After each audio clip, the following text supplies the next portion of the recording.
Hello again, YouTube. This is the truth, man. Giving you the truth, and I want to talk about finances. I want to compare today, 2022, to like say the 80s, the 90s. I couldn't tell you about the 70s. I was too young, but I saw enough in the 80s as a kid and heard enough to be able to give you some differences as to how some of your baby boomer relatives really be out of pocket with some of the stuff they be saying because we live in a different world than them. Like sometimes they think because their houses are paid off sometimes and they worked on their job 30, 40 years that it's the same. Like it's nearly impossible to work the same job for 30 years. You'll either get fired for some humbug reason, you'll quit just not to slap none of them upside their head, or it'll always be something. But for most, it's practically impossible. And even if you do last 30 years on most of these jobs, the question becomes how long will you last in retirement because of how toxic your job was, if your job was toxic, which most people's job is toxic. You know, some of the things that make a job toxic, we're going to talk about later. But most of these jobs in 2022 are toxic. And I'm going to get into some details about it. I'm going to make a video about it. So,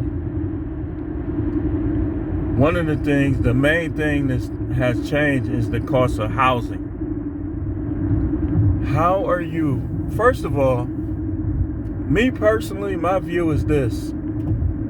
The baby boomers, the people who came up in the companies in the 80s, they actually made similar wages, if not the same as what we make today.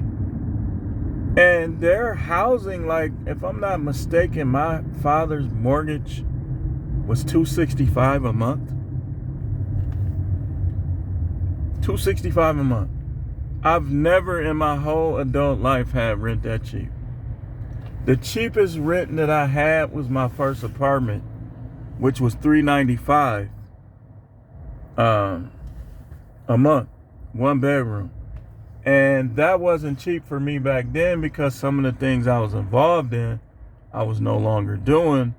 And the job I had at the time, I was making $7 an hour. So that wasn't cheap at all. That was practically like almost like one of my full checks from that particular job. So when you, okay, for instance, let's say like my kids, I'll never rush them out as long as they clean and they don't make problems. I'll give them every opportunity to get their money together. That wasn't the case for me. Like, I literally had to leave out of respect because, like, my father, who passed away, he was chaining the door, like, so he'll know what time I came in. And, like he was waking up out of his sleep to unchain the door, and I had a key to the door. Like, to me, that was, back then, it just seemed like that was out of spite. And my mother, we just was just battling. So I had to move. Like, I didn't have the opportunity to get my money together first. Like, I should have. What I was doing, like, I was probably spending in those days $200 some per day. I was spending at least $200 some a day. So when I tell people, I ain't getting into details, but when I tell people that I made $100,000 back in '96, they don't want to believe it. But I was spending like $200 a day.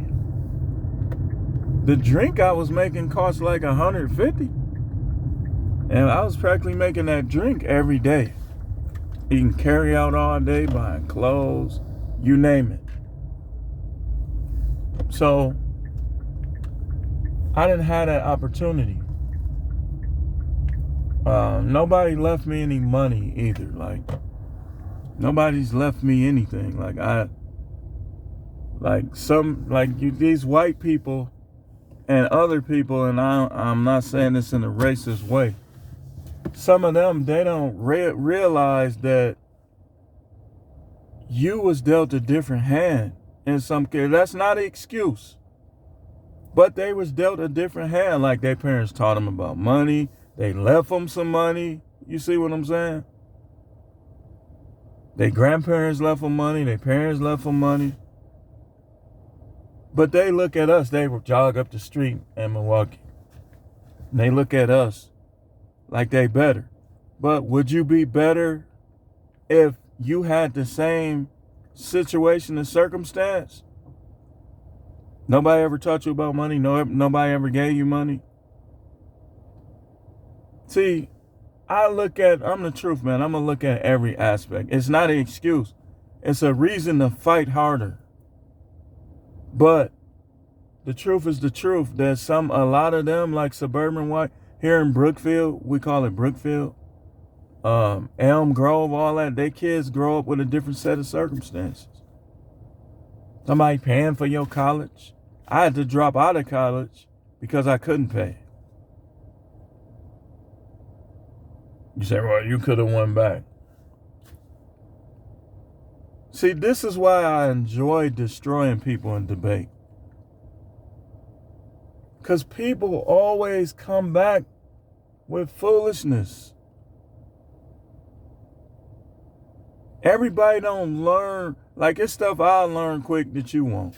And it's stuff that you'll learn quick that I won't. We all different. Like, we all learn differently. Like, I know what to do now. But, like, sometimes by the time you learn what to do, it's like you fighting, you digging your way out of a hole.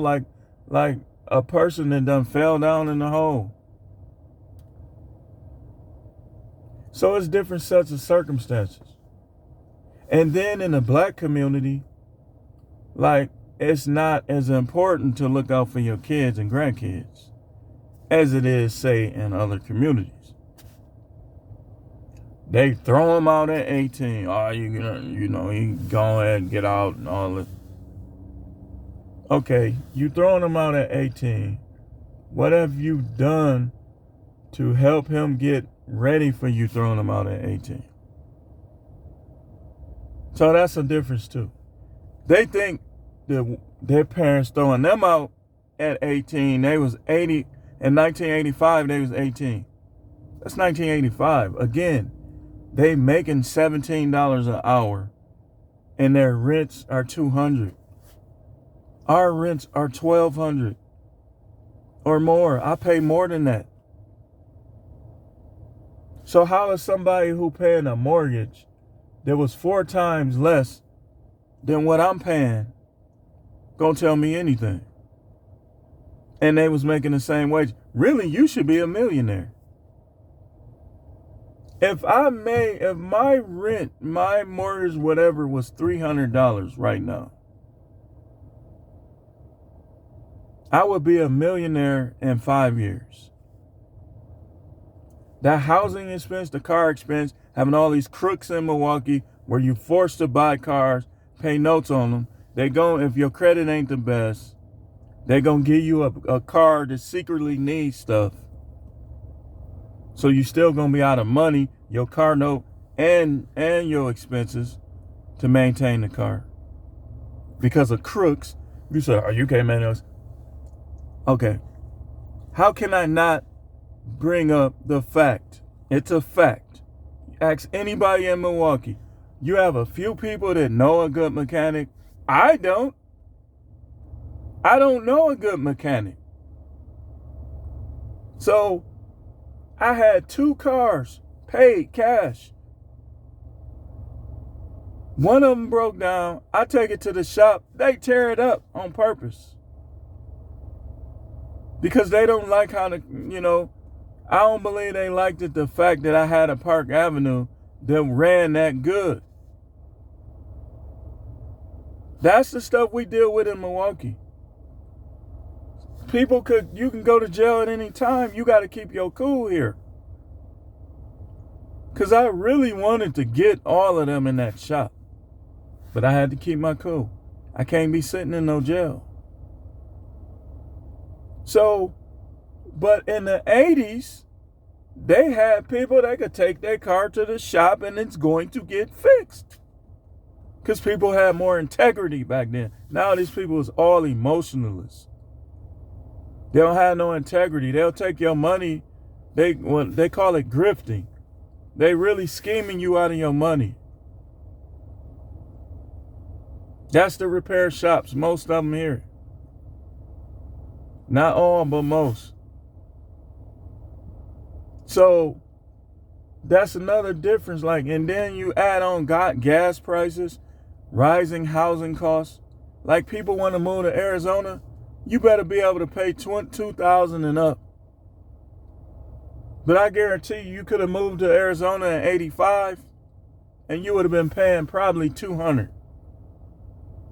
It's different. It's different. It's different. See, y'all older, you jiggling your change around talking crazy. You wouldn't make it in this economy. Your one job, Fred Flintstone have himself. You wouldn't make it. If you had the cost that people have today, you wouldn't make it. And then you got the baby boomers, they ain't even got 10 grand in their account. But everything is paid off though. Of course it's paid off. Because y'all don't have the same set of obstacles that people have today. Y'all got out of the jobs just in time before people became this toxic. Before people sat and played on their phones instead of helping you. And then you say something to them and y'all finna fight. You can't be fighting at work. This is what people deal with today. You ain't worked in 10 years. People wasn't doing that back then. People, a lot of the stuff you see today just came to be in the last 7 years. They wasn't doing it in the 90s, man. In the 90s, you have a party. Everybody at your job is there. Because they didn't, like now, you say the wrong thing to somebody at work and they hate you from now on. That wasn't how it was when my father, we used to have these fight parties, like when Thomas Hearns, Hagler, all them guys was fighting. We would buy it, and sometimes I think some of them was free, but we'll have it at our house, and all these people would show up. My father relatives, my mother relatives, both of their co-workers. Like, we'll have like 50 people in the house. They used to have New Year's parties. People they knew would pay to get in, and they know them. Do that now. Man, he wrong for that, man. He charging us to get in here. It was different, man. That's why I say the 80s was better. Now it's like, you got guys trying to buy up all the farmland so they can poison everybody. You know that you got guys living in the world today that we saw characters on cartoons that act like them. You got real life Skeletors. Yeah, I'm gonna buy up all the land so I can reduce the population with poison. We got real life Skeletors in our world. Show me somebody that was doing that stuff in the 80s. You say Ronald Reagan. Man, get out of here. What did Ronald Reagan do that literally destroyed y'all? Nothing. Did Ronald Reagan force y'all to do anything? Did Ronald Reagan close all the businesses for 2 years practically? Y'all listen, man, and it was not the same for y'all. Really, all these baby boomers should be, I would say you shouldn't have no less than 300, 400 grand just put up somewhere. If you do, you underachieve big time. Because y'all had lower housing costs. Y'all gas was what, 89 cents a gallon? Yeah, their gas was like 89 cents a gallon. They'll pay a car note. The car note would be like 189. So just say you paid $300 for a mortgage, you paid $189 for a car. That's $489. Your gas bill was probably what, $90? That's not even $500. And a lot of them was making $500 a week. So they'll have a whole, come on, man. No. In this world, you better be making a lot and be practically refusing to buy anything to do good. And you better do that for years. But you still have the ones that'll sit around and criticize their nieces, nephews, grandparents, or grandkids, kids, as if we had an equal. Listen, not only is everything costing so much, they literally creating stuff where we can't work and causing it to go all over the place because they really want to depopulate. They think that they deserve to live more than the next person. So they'll create this thing, force you to take that thing. People will be dying off because of this thing. And then they'll close everything. I've never seen a country that's being led by people who want to destroy it. And y'all keep putting these people in there. I've never seen a country that's a superpower that don't want to be. That's how you know that some of these, they can't all be fully human, man. They can't be, because if humans think a certain way, like even the ones of us that might be more diabolical, a full human thinks a certain way. Some of these people can't be. They just can't.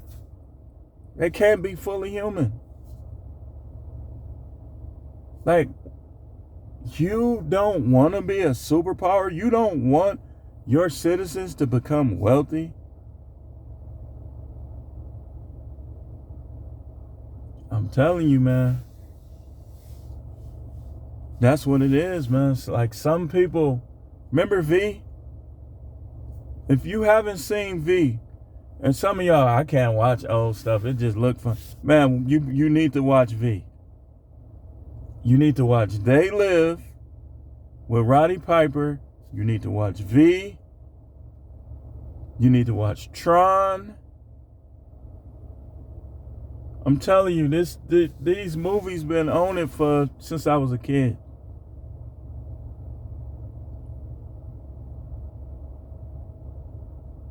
But anyway, the video's getting longer than your attention span, and I got to get to work. This is going to be the last video of today. Listen, you can't stop these baby boomers from talking. Just ignore them. Because it's not the same. But don't use that as an excuse. Use it as a reason of motivation. Thanks for watching.